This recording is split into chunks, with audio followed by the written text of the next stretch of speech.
Jour numéro 6 de comment perdre du poids, sans régime ni se restreindre. L'astuce d'aujourd'hui est simple et basique, mais beaucoup de gens l'ignorent, ne font pas attention, et souvent il y a un problème dû à ça, c'est l'hydratation.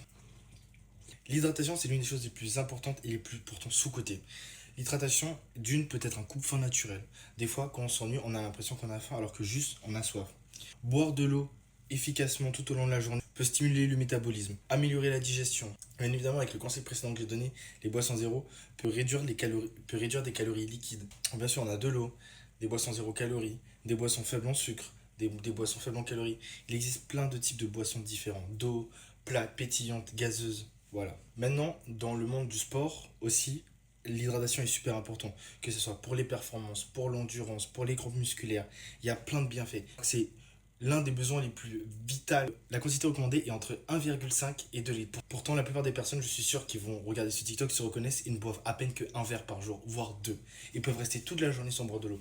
Même lorsque vous vous dites, je commence à avoir soif, en fait, il est déjà trop tard. Il y a un mécanisme qui s'est déjà enclenché dans le corps pour vous donner une alerte. En fait, même ce qu'il faudrait, c'est boire de l'eau avant même que notre corps nous dise qu'on a soif. Après, quand on est un sportif, quand on fait une activité un peu plus physique, à ce moment-là, oui, boire un peu plus d'eau pour se réhydrater durant l'activité physique est très intéressant pour les performances. Il y a des petites astuces pour rester hydraté tout au long de la journée. Par exemple, boire un verre d'eau en se réveillant, boire un verre d'eau 30 minutes avant de manger, boire un verre d'eau avant de se coucher. Il y a différentes façons aussi de varier l'hydratation. Déjà, dans les aliments qu'on mange, bien évidemment, on consomme de l'eau. Dans du riz, il y a de l'eau. Dans des légumes, il y a de l'eau qu'on cuit et qu'on mange. Il y a des infusions, des tisanes, du thé, etc. etc. Donc, enfin bref, aujourd'hui, mon physique ressemble à ça. Et je pèse ça aujourd'hui. Bon, on peut voir peut-être que j'ai pris 200 grammes. C'est rien du tout. Comme j'ai dit, c'est pour ça que je me pèse tous les jours pour prendre la moyenne à la fin de la semaine. Parce que le poids, il varie tout au long de la semaine. Et aujourd'hui, on va se faire quelque chose d'incroyable. Des pâtes carbo hyper protéinées, ça va être incroyable. Place à la dégustation maintenant. Avec bien sûr une Red Bull, mais zéro.